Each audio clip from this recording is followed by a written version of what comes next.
sobrang lakas ng ano niya mga kawaw. Ito ay magnet, no? O, tingnan nyo, oh. Napakalakas talaga. Oh. Ang hirap nga eh. Oh. Nako, mo.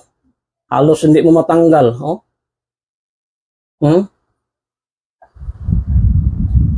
Yan ang nagustuhan ko, malakas talaga, no? Kaya ginagawa ko na lang, dinadala ko palagi.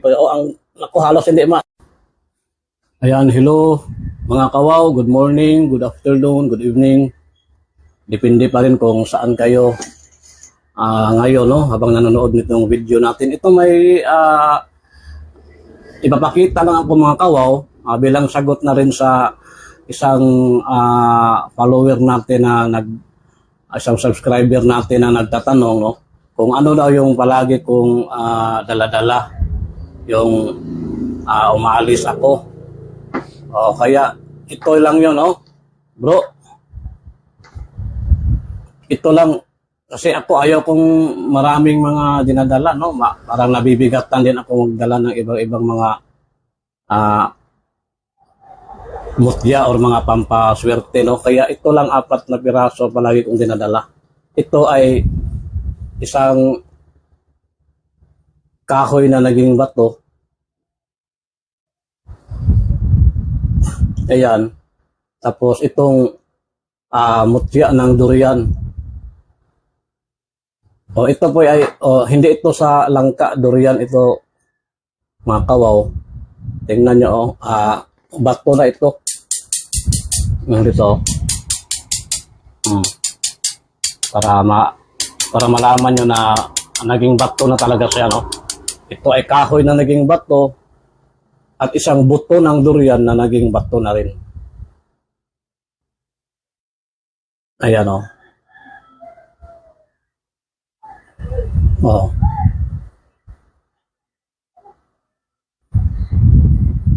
Yan, tapos ang kahoy na naging bato.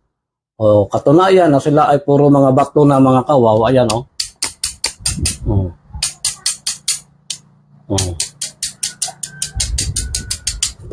Ayan. Pero sa malapitan, kung makikita nyo, talagang butos yun, no?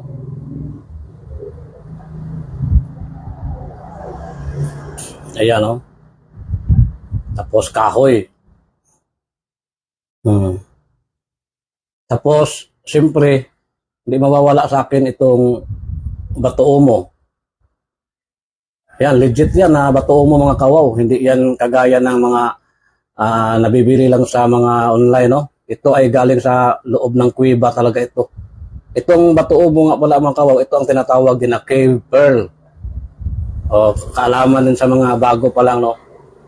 Kaya nga sa ito na kukuha sa kuweba. Kaya wag kayong paluloko, lalo na yung mga bumibili lang sa online, no? Ito ay kami mismo nakakuha sa loob ng kuweba.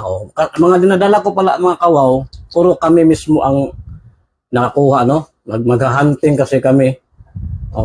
Tapos itong bato na ito, nagustuhan ko talaga ito mga kawaw kahit hindi ko alam kung ano ito. Pero nasa loob ng kahoy ito, malaking kahoy. Kaya nga, hindi ko rin maisip na kidlat ito kasi nga, para namang hindi naman pangit ang forma, no? Ang itsura. Pero although mayroon siyang parang patulis dito, no? Ayan, no? Tapos tingnan nyo, suriin nyo mabuti mga kawa, ha? Hindi yan, original. Yan ang ano talaga niya, hugis, no? Walang ano yan, walang di gagaya ng iba na ginagamitan ng mga grinder, no? Para magkahugis. Ayan ay tunay, Bakit ko nagustuhan ito mga kawa kahit hindi ko lubusang alam o kilala kung ano ito? Basta ang alam ko lang na kakaiba siya kasi nasa loob ng malaking kahoy na nakita namin sa bundok. Hindi ko sinasabing kidnap, baka sabihin na naman nanloko na naman ako.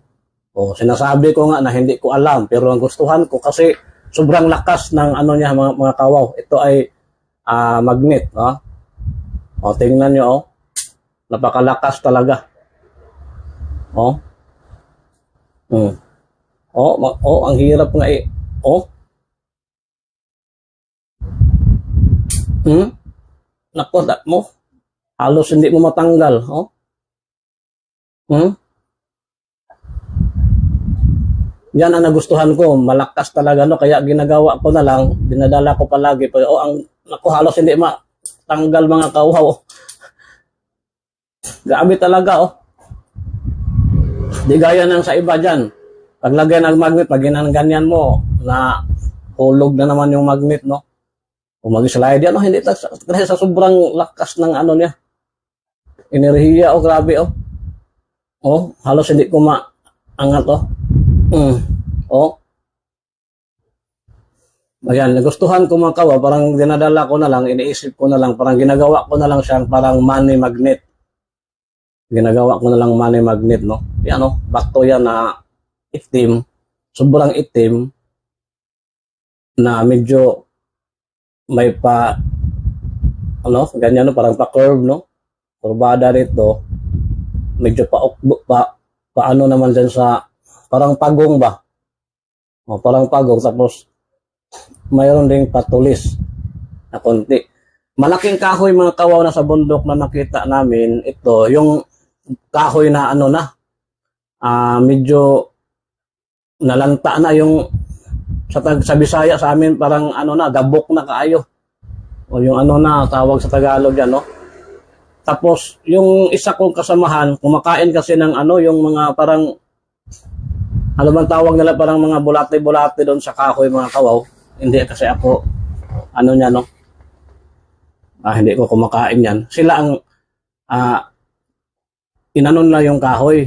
Nanonood lang ako, nag-vlog lang ako sa kanila habang, anong tawag nila, basta sa amin, Bisaya, batod. O batod, nanguha sila. O yan, binuksan nila yung kahoy na malaki, nasa loob ito ng kahoy. Wala akong interes sa uod nilang kinakain. Ito ang pinag-interesan ko, kinuha ko. Tapos yun na nga. Nagustuhan ko lang siya kasi sobrang itim, napaka-itim talaga, lalo sa actual. Lalo na pag nalagyan ko na ito ng langis mga kawaw, napaka-itim na napaka-kintab, no?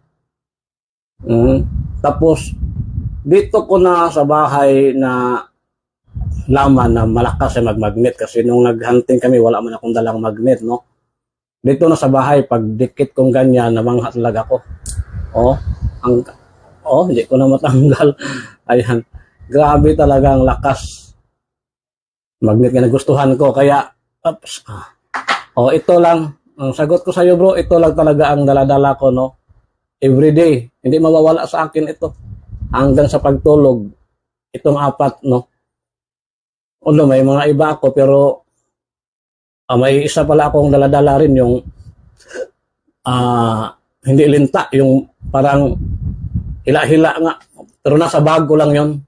Ito ay nasa katawan ko, ito nasa bulsa, nasa katawan ko talaga ito sila. Kadalasan nasa bulsa ko talaga, binulsa ko talaga ito. Ayan. Itong 4. Batuo mo, mutya ng durian kasi buto ng durian ito mga kawaw na naging bato. Tapos ako mismo ang nakakuha nito mga kawaw, hindi din yan ako mismo yan. Ito ay bigay ng itong kahoy na naging bato, bigay ng manubo na kaibigan natin, no? Sa bundok pa rin. Hindi ako bumibili ng mga Shopee, no? Wala rin yan, kahit hanapin nyo sa Shopee yan, wala. Hindi kayo makakita ng mga ganito. Makikita nyo dyan sa mga online, mga binibinta, mga mutya, mga yan, mga perfect talaga, ang shape, ganyan, parang halatang ginagawa. Yan, no? Ito lang 4, bro. Palagi kong dala-dala. Araw-araw. Hindi talaga ito mawala sa ko, no? Palagi. Katawan ko. Mabuto ng durian, kahoy na naging bato, batuo mo, at saka itong hindi ko nga alam kung ano ito pero nagustuhan ko. Super black na bato nasa loob ng malaking kahoy, no? Na nasa gubat na Nangunguha lang sana ng batod or uok ba yan sa Tagalog. Yung kasamahan ko. Yan, habang binideo ko sila, no, kasi kinakain nila direkta mga kawaw. Ito yung parang mga ganyan, oh, na mga uod, no, sa kahoy. Tapos ito yung napansin ko nga sa loob. Ito ang dinakma ko kaagad. Kulay itim na bato. Tapos yung kahoy, buo yun ha, yung malaking kahoy na kahit ano na siya, yung parang sobrang ano na talaga, yung ano ba sa Tagalog yan, basta yung hindi naman nalalanta na, no? Basta yung patay na yung kahoy, wala na. Oh. Pero buo. Oh, biniyak na lang nung kasama ko kasi manguha sila ng uok o batod, yung parang uod, no, sa kahoy. O nasa loob ito. Kaya hindi ko rin masasabing kidlat kasi nga hindi ko man nakikita na dala ng kidlat ito. Pero basta nasa loob. Kaya nga, sa mga magmumutya, tulungan nyo rin ako kung ano bang tawag nito kasi ako hindi ako basta-basta ano ng mga pangalan, no, kung hindi ko alam. Basta nasa loob ng malaking kahoy, puno ng kahoy nito na kahoy na nakatumba na. Oo, kasi nanguha nga ng uok. Nasa loob ito. Itim na bato, sobrang itim na kintab na medyo pa tulis. Paki-comment naman mga may alam dyan, no? Kasi ako, dala-dala ko ito araw-araw kasi nagustuhan ko, lalo na yung sobrang lakas magmagnet nga. Yan. Kaya nagustuhan ko pero hindi ko alam kung anong pangalan nito, anong tawag nito.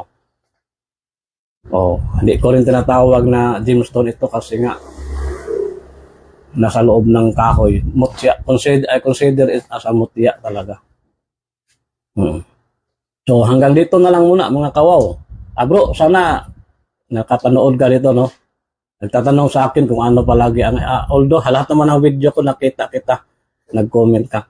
So ito yung dala-dala ko palagi sa katawan ko araw-araw. Hanggang sa pagtulog din na nandito ito sa akin. Sila, itong 4. So yan na lang.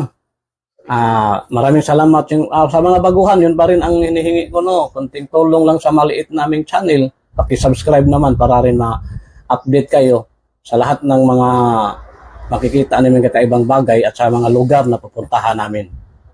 Kasi tayo ay nag-hunting talaga sa bundok, sa sapa, sa dagat, sa kuweba. Hindi namimili sa online. Hanggang dito na lang po mga kawaw. Maraming salamat sa panonood. God bless.